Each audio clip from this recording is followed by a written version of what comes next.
Shalom Vrachat Tzadikim, vous êtes mes tzadikim que j'aime et j'adore. Parce que chaque matin, chaque après-midi, chaque soir, selon votre temps, vous prenez votre temps de boire le café ou une bière. Et moi, en général, je dis quelque chose. Boire ou ne pas boire, le café, ou la bière ou le vin, je m'en fous. Le plus important, c'est d'écouter.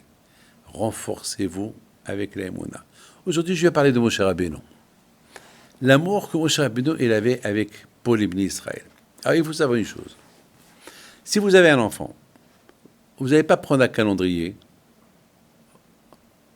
où il y a tous les noms. Il y a des calendriers, il y a des livres spéciaux pour les noms. Et vous allez chercher les noms que vous allez donner à un de vos enfants. Ça ne marche pas comme ça. Vous avez un enfant, une fille ou un garçon, tout d'abord, cherchez à lui donner un nom juif. Un nom biblique. Un nom connu. Pas un nom que vous allez prendre dans un dictionnaire ou un calendrier, je ne sais pas où. Il faut un nom. Beaucoup de fois, le nom, il est important. Le nom, il est important. Je vous raconte une petite histoire. Lorsque j'ai eu mon fils Rabbi Raphaël, ma femme, elle a voulu donner un nom que je ne peux pas vous dire. J'ai dit, attends, mais ça, si je ne me trompe pas, ce n'est pas un nom juif.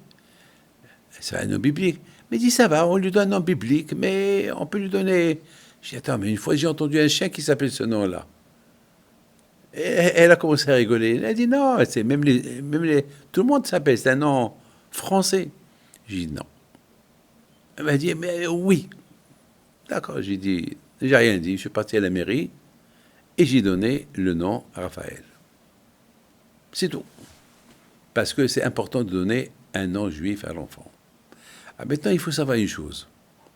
Que Moshe Rabbeinu, lorsqu'il a envoyé les Meraglim, les espions, pour espionner Israël, si vous lisez un peu la Torah, ils avaient des noms bizarres. Un, il s'appelle le fils de Soussi. Soussi, c'est un cheval.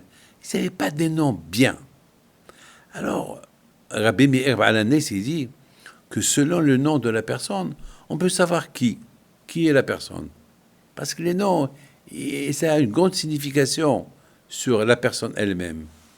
Alors, comment Moshe Rabbeinu, il a envoyé des gens avec des noms que, d'après leur nom, on pouvait imaginer que ces gens-là, ils n'étaient pas des tzadikim, ils étaient des shaim. La preuve, lorsqu'ils sont partis, ils ont critiqué Israël, ils ont beaucoup. Alors, Kalev, c'est aussi Kelev. Kelev, c'est un chien. Alors, comment ça se fait que Kalev, il s'appelle Kalev, mais on peut dire Kalev, Kelev. Kelev, ça veut dire Kelev, comme un cœur. Ça veut dire que lève, le cœur. Ça veut dire que Kalev Ben Yefune, il avait un bon cœur. Donc c'était le mot Kalev, ça veut dire que c'est le cœur qu'il avait. Il a été aussi gentil que son bon cœur, et on pouvait dire qu'il était bien. Donc, mais maintenant, on ne parle pas de Kalev.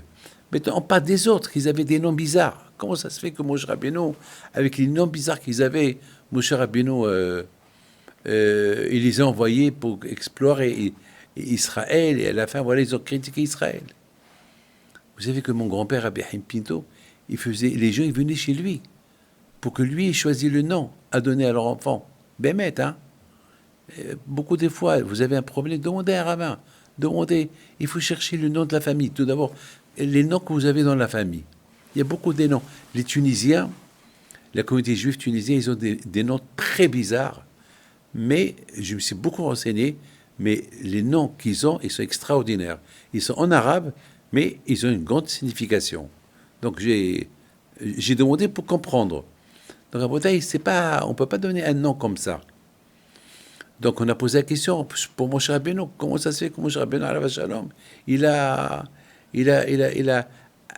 avec les noms qu'ils avaient, ces espions, il les a envoyés. Mais les noms qu'ils avaient, ça veut dire qu'ils ne sont pas bien. Et effectivement, à la fin, ils ont critiqué Israël.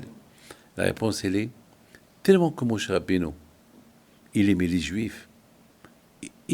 Même il n'a même pas voulu chercher les défauts qu'il y avait sur leur nom. Pour lui, les Juifs, ils sont très bons. Ils sont gentils, ils sont bien. Et il les a bien jugés. Il a dit non, ça rien du tout. Donc, c'était ça, Moshe Rabbeinu.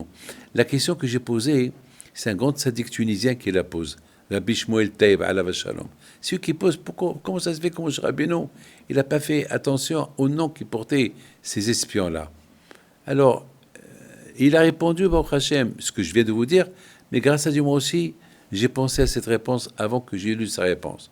C'est-à-dire que Moshe Rabbeinu était tellement un tzaddik, jusqu'à que Moshe Rabbeinu, il ne cherchait pas les défauts chez les Juifs. Dans la vie, mes amis, si vous voulez réussir, ne cherchez pas les défauts que votre copain a. Cherchez le bien qu'il fait. Parce que les défauts, ça ne manque pas. Chacun a ses défauts. Et si on se cherche nous-mêmes, avant de chercher les défauts des autres, bien cherchons un peu plus les défauts à nous, avant de trouver les défauts des autres. Mes amis, que Hachem vous protège et vous donne la santé, bracha, ve'atzlaha, et puis se retrouve avec vous, amen.